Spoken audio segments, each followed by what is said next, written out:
Okay, in this video we're going to look at how we can use audio as a controller. Okay, so why do we do this? Well, in a paper I wrote for NIME, talked about how many interactive music systems are used as duetting partners with human performers, where the machine listens to the signal emanating from the musician's instrument, converts it into control data, which is mapped to various system parameters. A plethora of signal analysis and machine learning tools enable meaningful performance data to be collected from instrumental and vocal output without needing to create complex sensor-based systems or overload the human performer with additional tasks. Okay, so what this is saying is that if you perform with an instrument, then you could play what you normally play on the instrument and nothing else, and the system is listening to that and responding to it without you needing to do anything additional like use foot switches or anything like that. Okay, now Christensen is the brains behind a bit of software called Jam Origin, which basically converts an audio signal into MIDI data. Okay, and now this can be done with MIDI pickups and things like that on a guitar, but this is a physical solution. And Christian says that any physical solution, or partly physical solution, has several problems compared to a pure software approach. Firstly, a physical add-on may not be directly applicable to traditional and existing instruments, as it will require tinkering or physical modification of the physical instrument. Thus, this is out of range for most people and for precious instruments like many guitars. Second, bit of an error there. Second, a physical solution will always be physically tailored to a particular type of instrument. Hence, different physical devices must be invented and produced for each supported instrument. Third, physical solutions are costly to manufacture. So wouldn't it be nice if you had a very simple bit of software that converts your instrument signal into MIDI data? And that's what's been done with Jam Origin, which works very well, and I've used it a lot in my pieces. So what can be measured from an audio signal?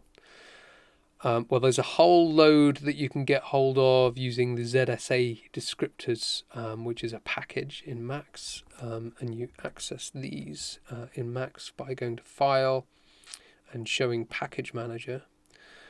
And what you can do is have different kind of add-ons to Max that enable you to do all sorts of things. And one of these is the ZSA descriptors, which lets you analyze an incoming audio signal. There are also lots of objects in Max already for doing this. So we're going to have a look at some of these. So in terms of what can be measured, we can look at things like pitch, so what note is being played, noisiness, what's the noise component in it, so how much of that signal is kind of unpitched, how bright is it, how much high frequency content is there in there. Okay, so spectrum analyzers look at the energy on different frequency bands. We can also look at how loud the signal is, so we can do a peak energy measurement. So this is sample values, so how loud is the signal at any one particular sample. Obviously this creates a lot of data and doesn't really give us a good indication of loudness, so we could use an RMS measure, which gives us is more in line with what we're kind of perceiving, so it's a kind of averaging out of the sample values. We can also look at how often the signal changes sign in a frame, so this is a good indication of noisiness. So we can, for example, if you're looking to analyze a vocal, analyzing vocals, consonants have lots of noise in them, whereas vowels don't have so much. So if you're singing and you're doing lots of vowel sounds, so R's and O's and E's, there's not going to be many zero crossings. But if there's lots of kind of percussive, cursive sounds, there's going to be more. We'll have a look at this in a minute. So we have some standard max objects we can look at for for analyzing our signal. Okay, so we can let's have a look at some of these. So going back to our max patch, we can let's first of all save our live set. So I'm going to do that. I'm going to save my live set as put it in the Wk4 folder. dp Wk4 system inputs. Okay, so let's save that, and then let's save this device.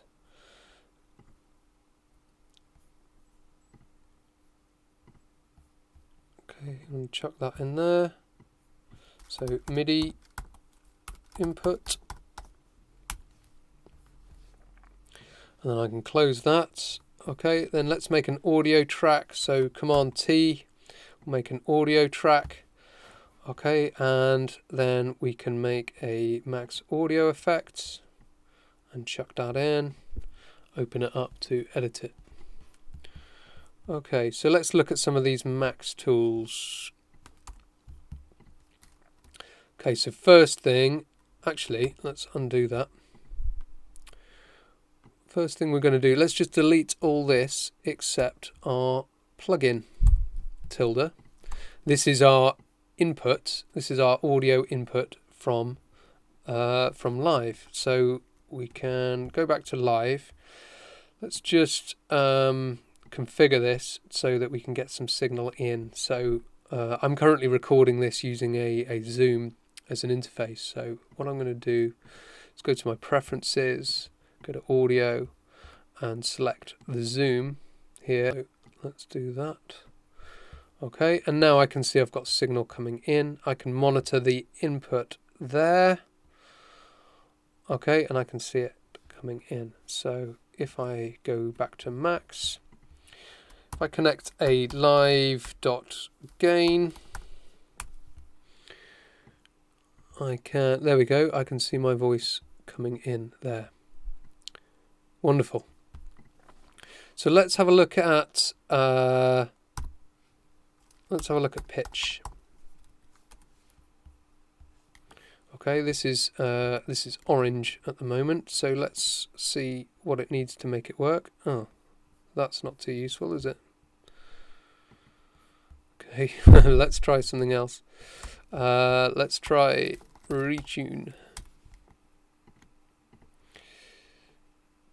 Okay, that's better. So let's look at pitch detection. All right, so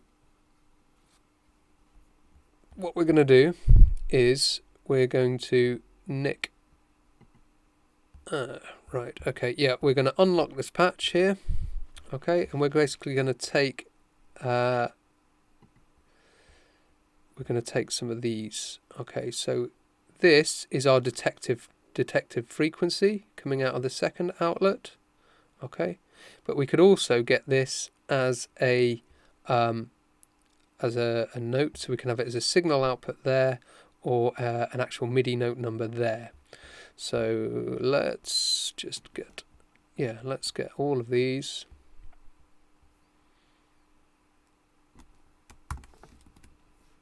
Okay, and we're going to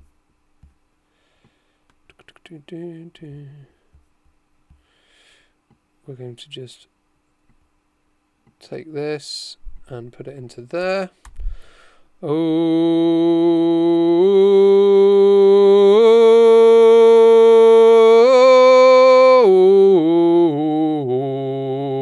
Okay, so we could use this to then get a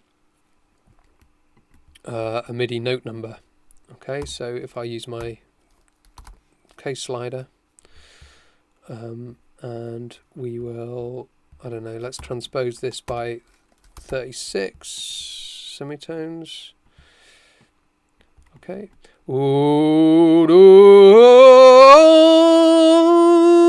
Okay, we are seeing that we can make some notes there using retune for pitch detection. Another thing we could use is zero crossings. Again, let's have a look at the help file for this. Okay, and right, this is a method of detecting transients. Okay, so let's try with this.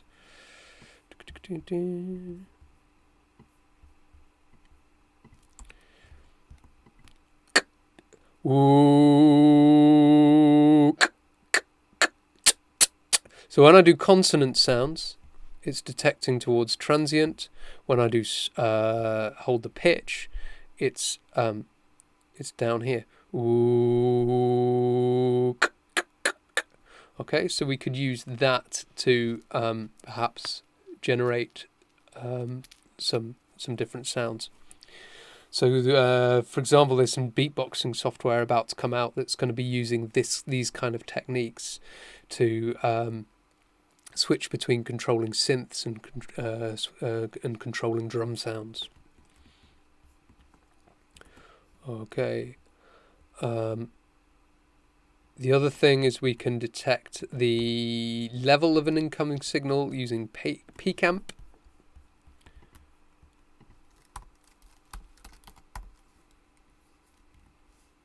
Okay, so this reports the maximum amplitude in a signal.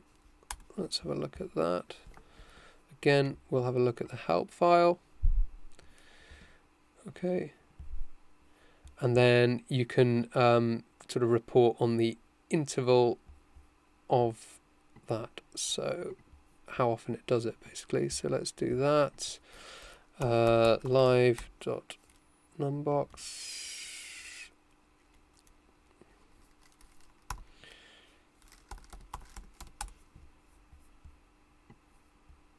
Oh.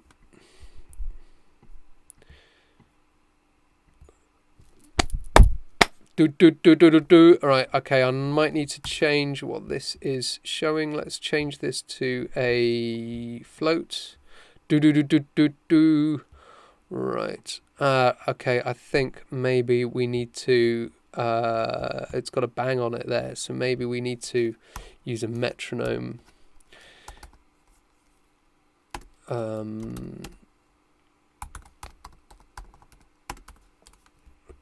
To report the signal. There we go. Right. So I've got it to report every 50 milliseconds there, and it's giving us the amplitude at a particular point every 50 milliseconds. Now what we can then do is use this for envelope following. So the louder something is, that could control another part of our system. Okay, so just to recap then, what are we doing here? It's a bit of a mess at the moment, but we are analyzing. Let's move this over. Okay, so here we are getting pitch, yeah, either as a signal, as indicated here by this stripy line, or as a number. Okay, a number in a scale between 0 and 11. And how much that deviates. Here we are getting the noisiness, okay, which helps us detect transients because transients are typically noisy. And then here we are detecting the level of the signal. Max also has a built-in, or Live, sorry, has a built-in envelope follower. So with many more controls on it. So let's have a look down here. So you've got the envelope follower here. Let's just make another track and we'll whack this on. And oh, let's just stop any feedback happening. Okay, so this is reporting the how loud the signal is coming in, and we can use that. We can then map that to some other parameter in our system. Okay, So, for example, we could have a let's have an instrument here with, I don't know, let's have something like this on. Okay, rhythmic synth.